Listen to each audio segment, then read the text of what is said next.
हालांकि यह स्पष्ट नहीं है कि उपयोगितावाद ऐसे प्रश्नों को अपनी पहुंच से लगातार अलग रख सकता है या नहीं।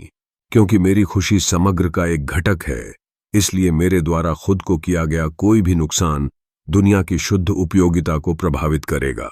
यह सिद्धांत व्यक्तियों की पृथकता की उपेक्षा करता है। यह अत्यधिक मांग वाला है और यह न्याय, संगतता और अधिकारों के मुद्दों को संबोधित करने में विफल रहता है। व्यक्तियों की पृथकता की उपेक्षा। उपयोगितावाद, जिसका लक्ष्य अधिकतम लोगों के लिए अधिकतम सुख प्राप्त करना है, यह मान लेता है कि व्यक्तियों को अलग अलग इकाई के रूप में नहीं, बल्कि एक सामूहिक इकाई के रूप में देखा जा सकता है। अत्यधिक मांग वाला। उपयोगितावाद अक्सर लोगों से बहुत अधिक त्याग और बलिदान की अपेक्षा करता है, यह मानते हुए कि व्यक्तियों को हमेशा दूसरों के लाभ के लिए अपने स्वयं के सुखों का त्याग करना चाहिए। न्याय और अधिकारों के मुद्दे। उपयोगितावाद, विशेष रूप से क्रिया उपयोगितावाद के रूप में, कभी कभी ऐसे कार्यों को सही ठहरा सकता है जो स्पष्ट रूप से अन्यायपूर्ण या अधिकारों का उल्लंघन करते हैं, यदि वे कुल मिलाकर अधिक सुख उत्पन्न करते हैं। उदाहरण। एक उदाहरण के रूप में, उपयोगितावाद एक अल्पसंख्यक समूह के अधिकारों की उपेक्षा करते हुए बहुमत के लिए अधिकतम सुख प्राप्त करने के लिए उस समूह के सदस्यों को नुकसान पहुंचाने की अनुमति दे सकता है। एक अन्य उदाहरण में, किसी व्यक्ति को अपनी खुशी का त्याग करने और दूसरों की खुशी के लिए काम करने के लिए मजबूर किया जा सकता है, भले ही इससे उस व्यक्ति को व्यक्तिगत रूप से बहुत नुकसान हो। यदि हॉकी मुझे नुकसान पहुंचा सकती है, तो सख्ती से कहें तो इसे खेलने का मेरा चुनाव अनैतिक होना चाहिए।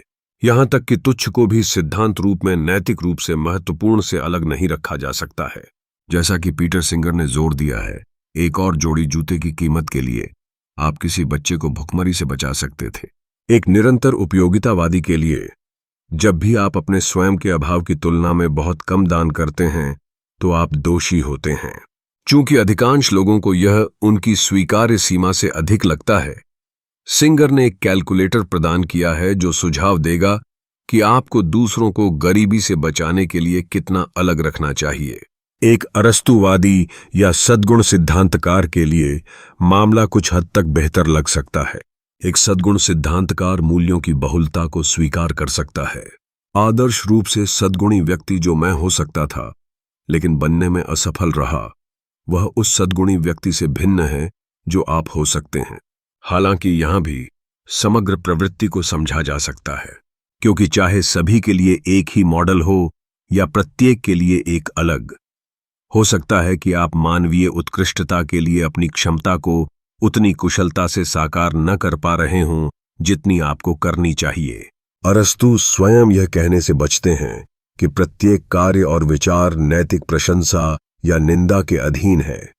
मुख्यतः अपने निकोमैकियन एथिक्स के शुरुआती अध्याय में यह स्वीकार करके कि सभी चर्चाओं में समान रूप से सटीकता की तलाश नहीं की जानी चाहिए।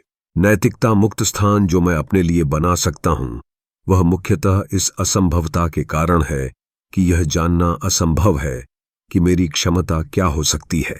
अंततः प्रत्येक नैतिक व्यवस्था में कुछ स्थान को समग्र नैतिकता के अत्याचार से तभी बचाया जा सकता है जब जीवन के उन क्षेत्रों के बारे में मनमानी रियायतें दी जाएं जिन्हें नियंत्रण के लिए अपर्याप्त रूप से महत्वपूर्ण माना जाता है।